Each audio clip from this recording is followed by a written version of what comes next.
you doing, guys? Birdman here.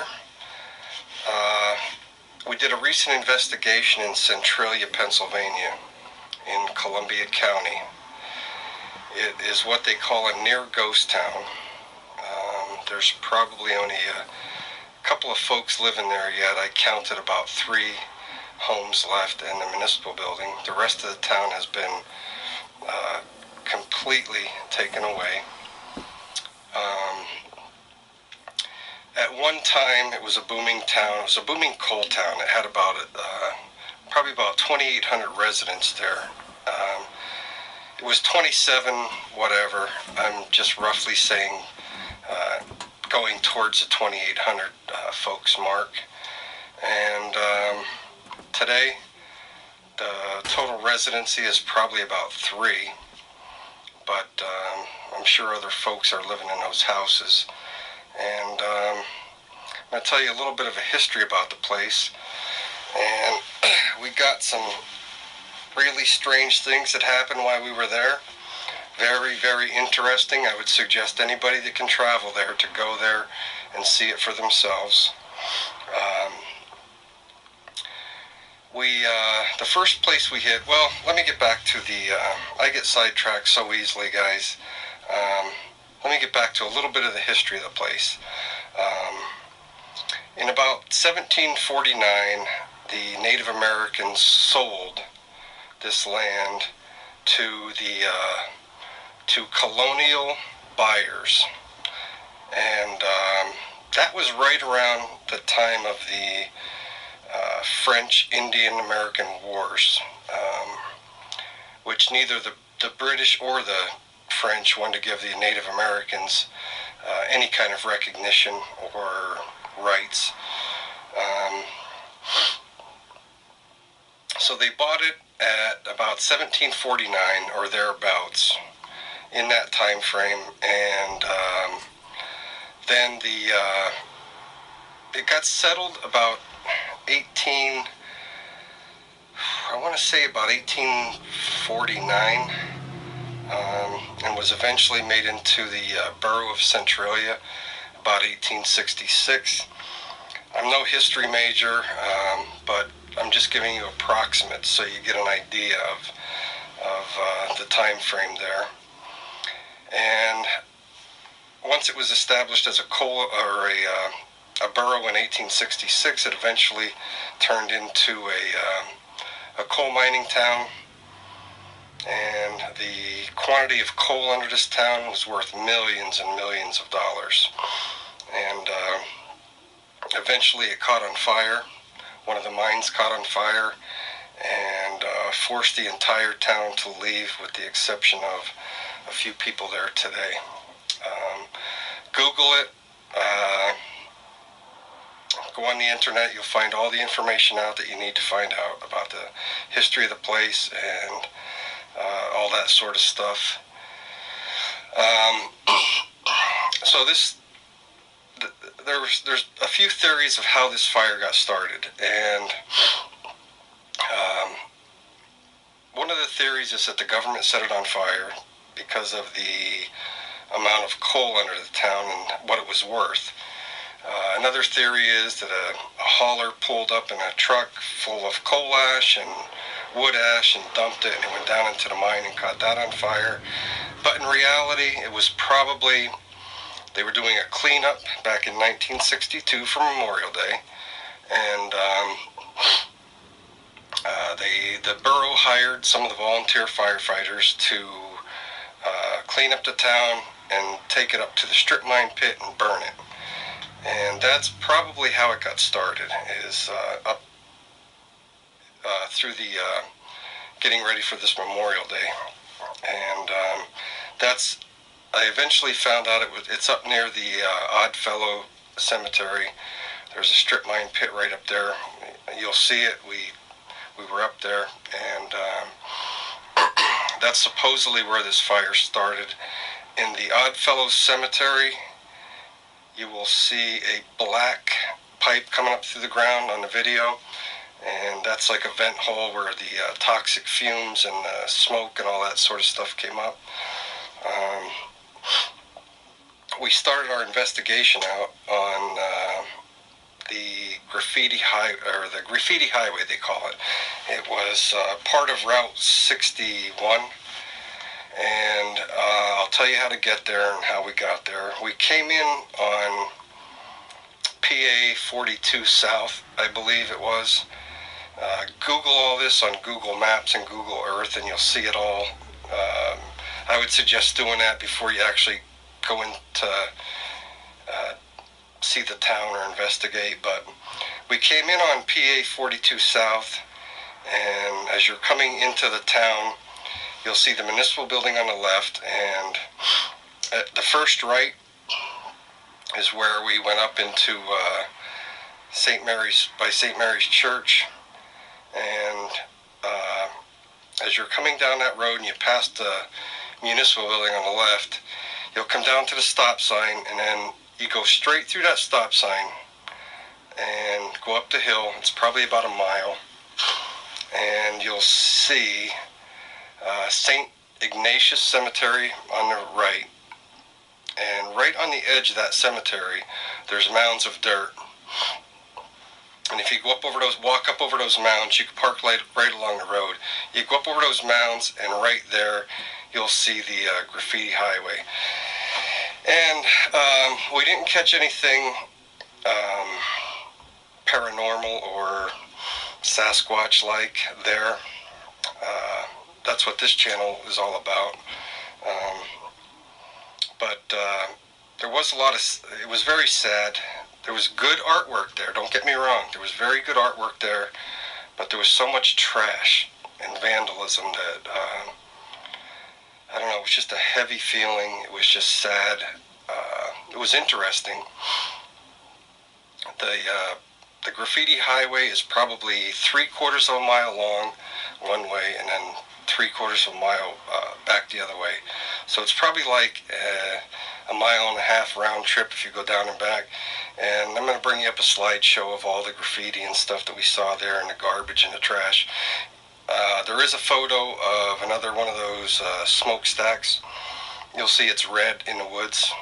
You'll see that on the slideshow. So we'll start it out there, and we started out on the graffiti highway, and then from there we went to the Oddfellow Cemetery, and I'll tell you about that as soon as you see this in the next clip. All right, yeah.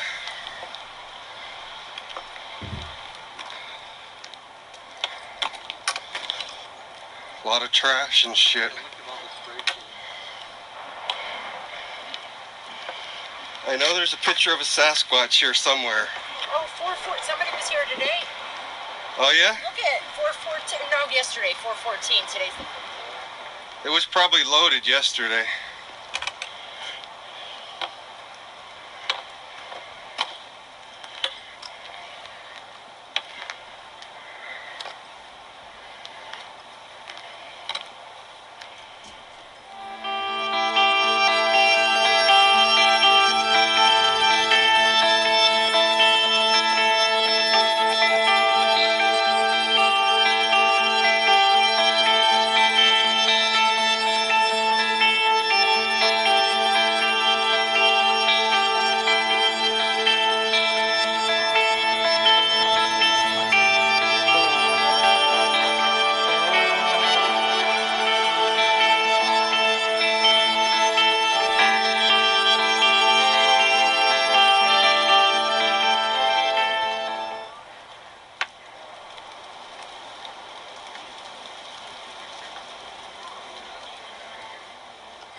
Looks pretty neat.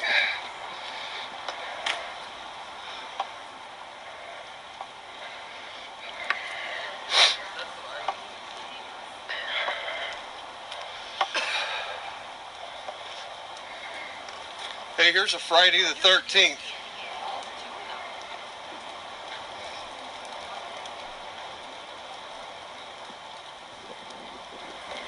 Look what the heat did to this road.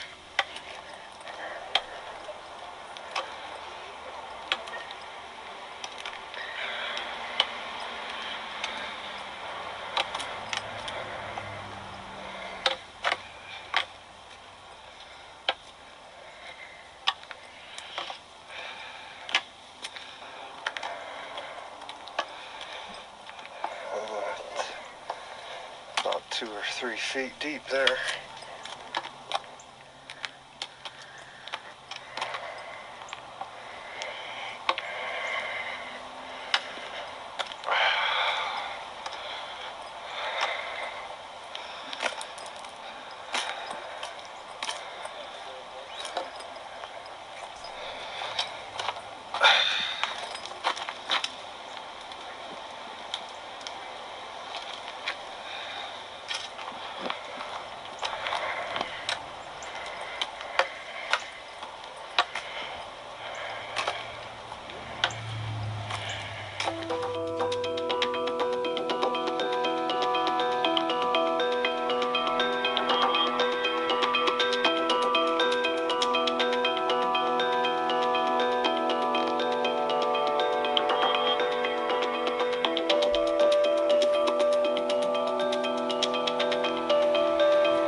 I think this is the worst part of the buckling on the road. I know for a while they were pulling in deep things years ago when people would really come in here. Right. I expected it to be worse, really. That. This is pretty buckled here. Yeah.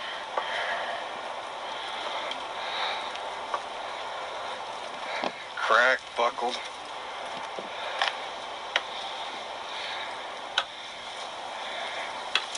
Sure as hell spooky out here today.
guys.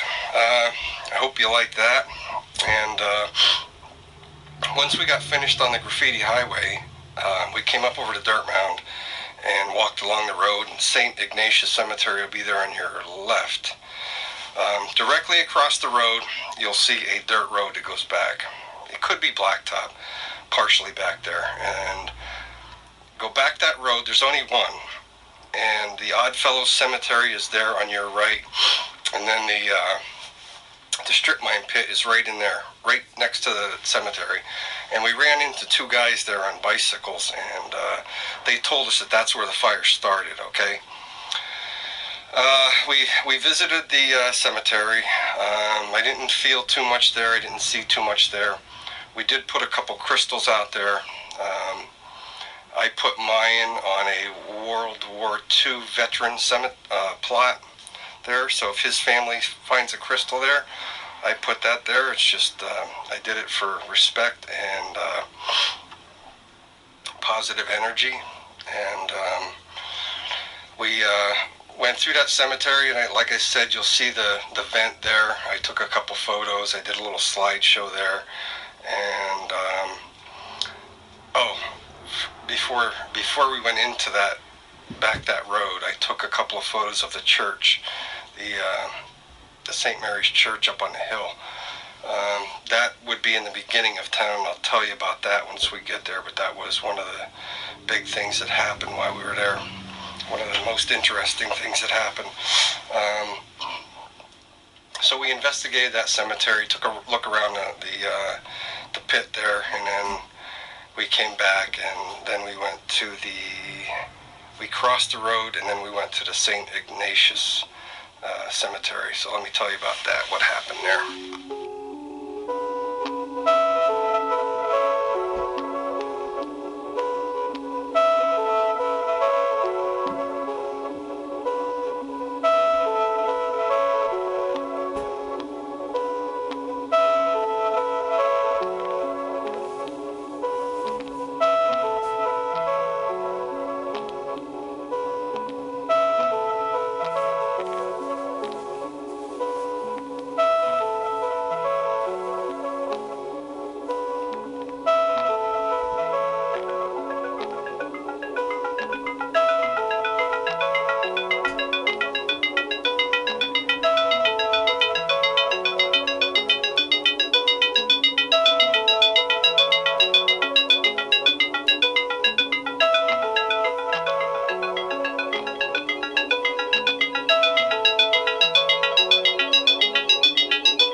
Guys, we finished up there at the Oddfellows Cemetery. We came across directly across the road is the St. Ignatius Cemetery.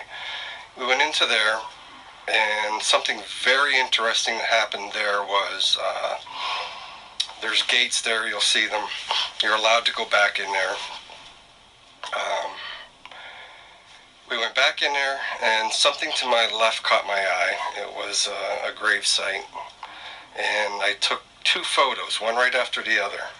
And one photo came out sideways and very dark. And the other photo came out just like I shot it. Was light, just like the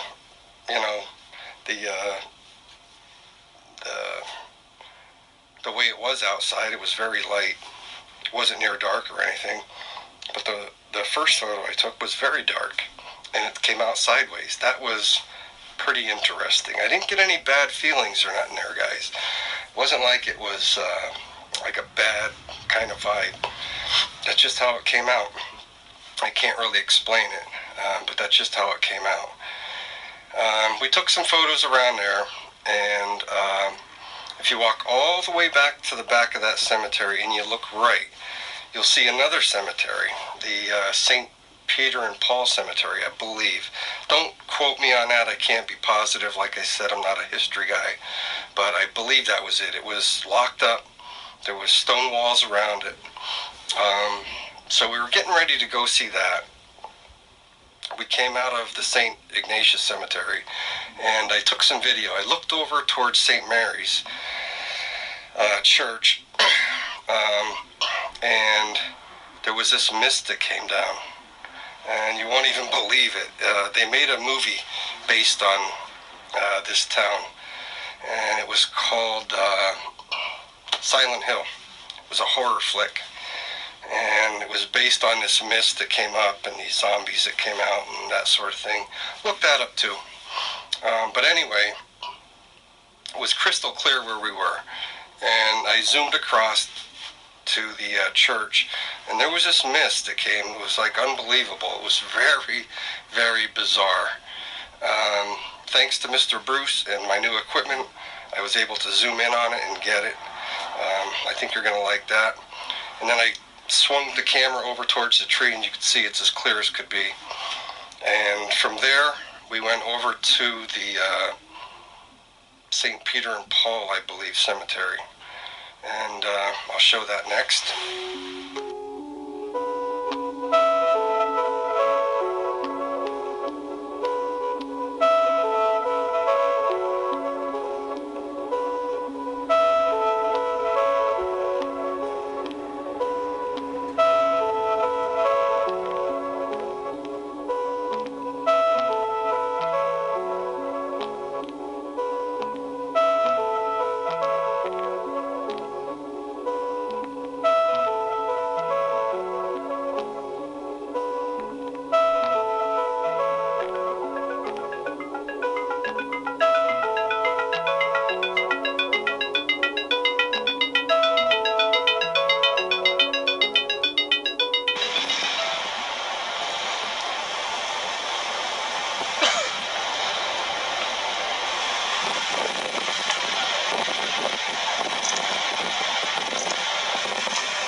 Alright guys, this is the St. Peter and Paul Cemetery, I believe. I hope I'm saying that right, I'm not positive.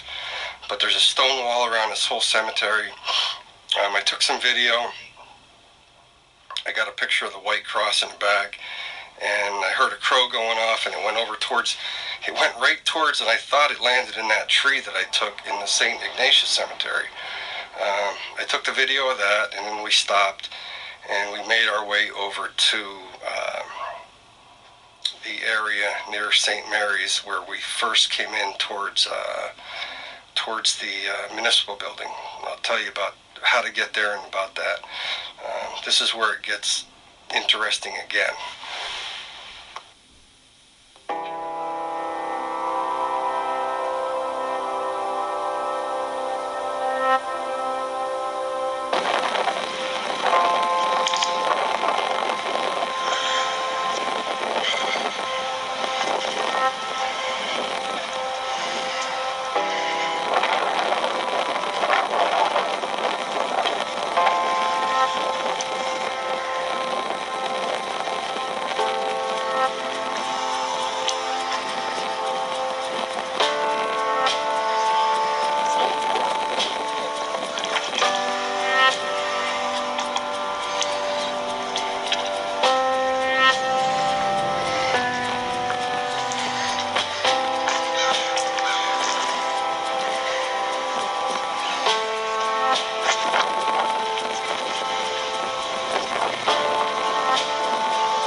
Guys, this is the one section of town here directly across from 42 south by the municipal building.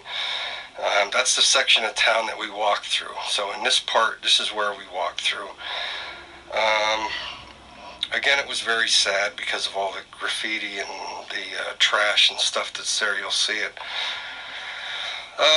But all right, if you're coming down Route 42 south into town, and you'll spot the municipal building on your left. It's the first right. If you take a right, go a block, take another right, and then you're on the road going up to St. Mary's. If you do that, you go up the road about 100 yards, and there's a little bit of a roundabout circle. That's where we parked, and I was taking pictures of St. Mary's up there on the hill. And I'll be honest with you, besides that mist, up until that point, really I didn't think much of the whole trip. It was kind of quiet, and didn't see a whole lot or feel a whole lot. So I took some pictures as soon as I got out of the truck, and then I did a walk around and took other photos of the church. And during investigating my photos and going through them, there was a bald eagle. Believe it or not, on my picture, you'll see. I took a photo up towards the church, and at the very top, to the right of the screen, by the pine trees, there's a bald eagle flying right towards the church. Now, how bizarre is that? There were 4 of us there. We did not see the bald eagle, but I got it in photo, so you can't dispute it. You could see the white head, you could see the white tail. I never took my eyes off that church or the skyline, and it did not fly across through to that church, but that is the direction it was heading. And then we walked through that section of town there, those couple of blocks, and I took some video of some foundations and walls and stuff where the houses were. And as we were coming up over this one bank, the church bells started ringing. That was freaky. And we were about ready to quit, and my friend said, I want to go back this path, and let me tell you about that on the next clip.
twisted on a line.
Up on this. This is just like a little alley. Used to be a little alleyway up onto that next road. Japanese knotweed. Set, the guitar, lady's shoe, two ladies' shoes.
Is there?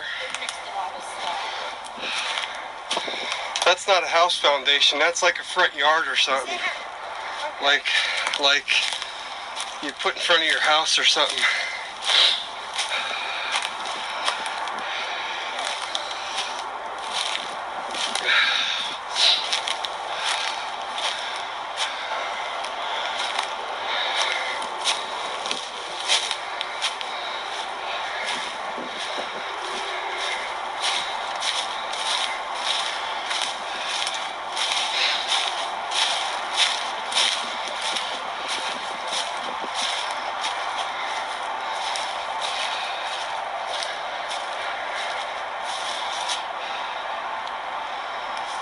Looks like might be another foundation there. Some sort.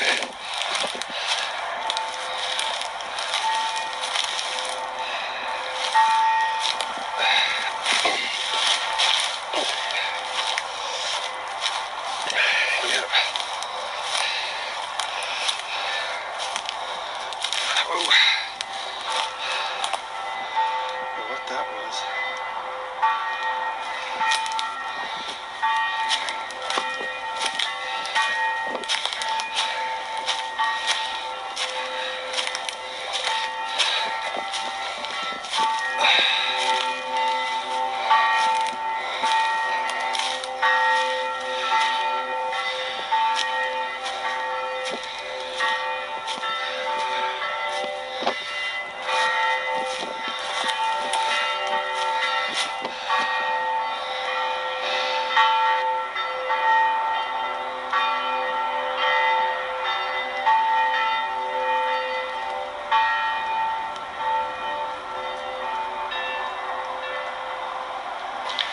Alright guys, we started back this path and it came to Column Banks, and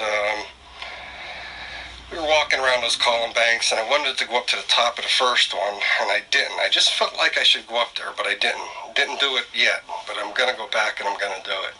And I was searching around in that column bank for fossils, and my friend went out ahead, and I don't know, maybe I was there longer than I thought, but I looked around and my friend was gone.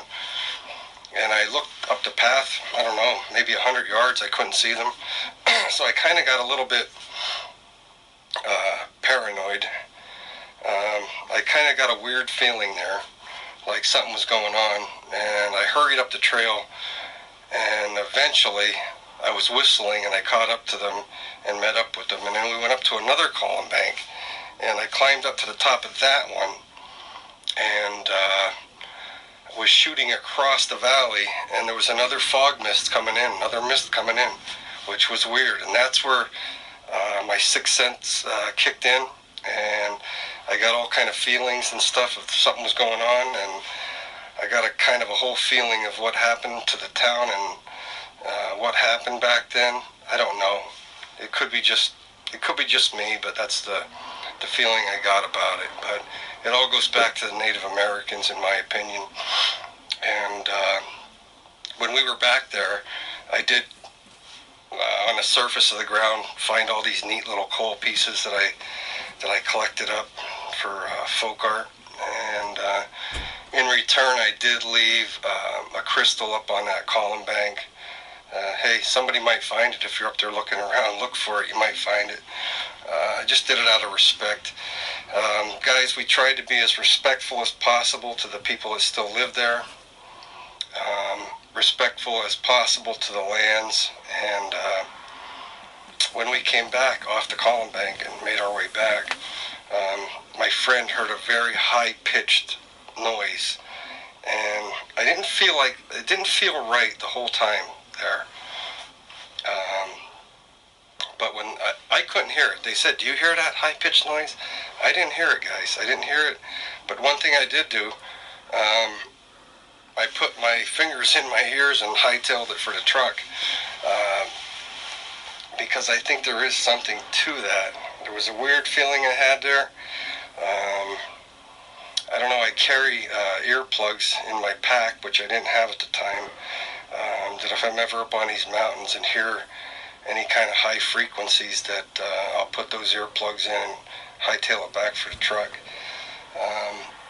There is something to this missing 411. I don't want to get off. I can get off a track so easy, but I believe there is something missing to this, I believe there is something to this missing 411, and whatever it is, I believe comes from the sky. That's just my opinion, it's just my feeling. But Centralia, a good place to visit. It was pretty cool, all the stuff we found, and the best part was, I don't know, what was the best part? Maybe that mist, or what we caught on the very last trek home. Let me tell you about that too. But that eagle heading towards the church, that was cool.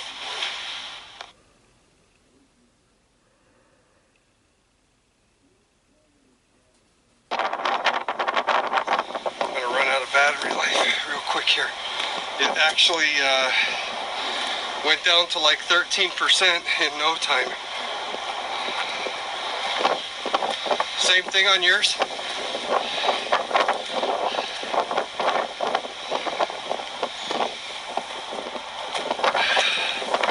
Oh wow, look at that.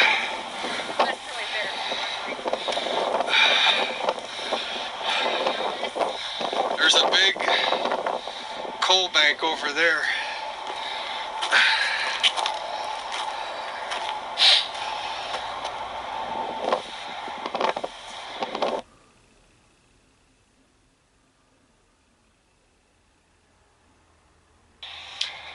Alright guys, last stop of the day on the way home was at a little town called Burnsville, which is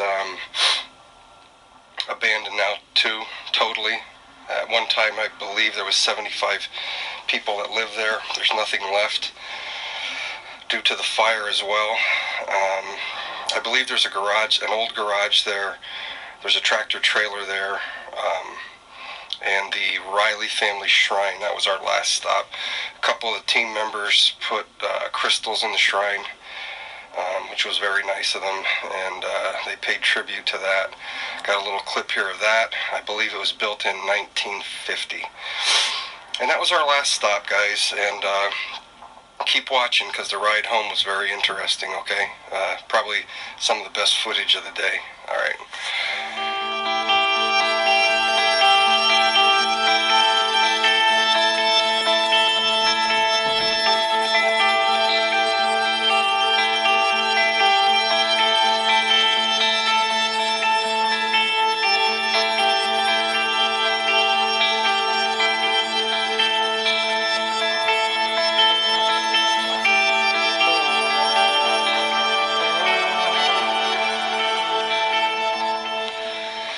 Alright guys, on the way home, we were going on 42 North.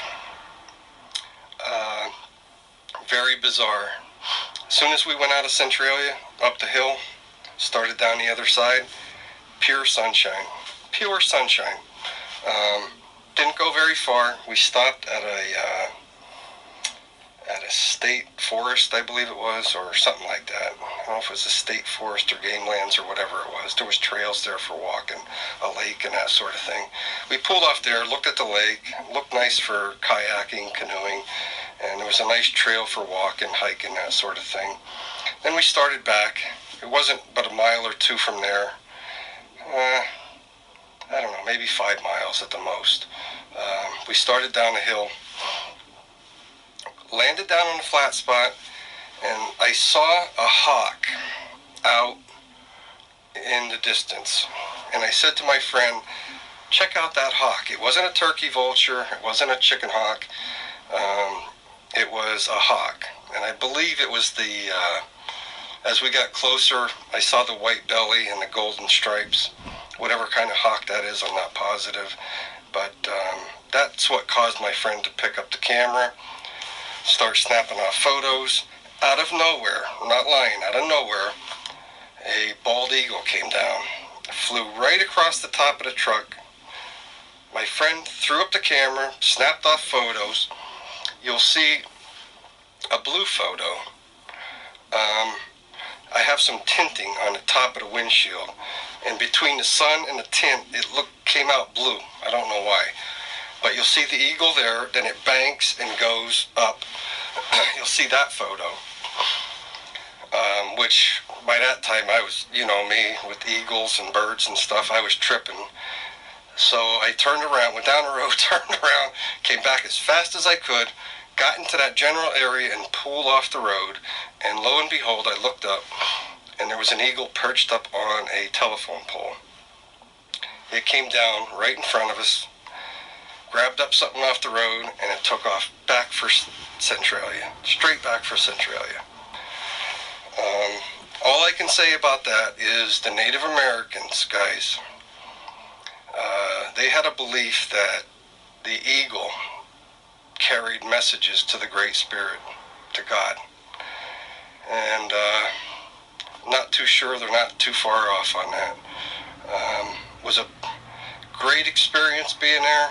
You'll never see nothing like this on any other Centralia videos, and at the end of it all, I really believe that I keep my guardian angels pretty busy watching over me, and that's all I'm going to say about it. I hope you liked the video, and it was a great trip. I would suggest this trip for anybody. Make sure you have a whole day to see it all, but it was a great trip, great experience, and God bless. And the folks that suffered through that, it could happen to any of us, guys. So no matter where you're at, no matter how comfortable you are, you could always be uprooted, and your whole life can come crumbling down around you, just like the Native Americans.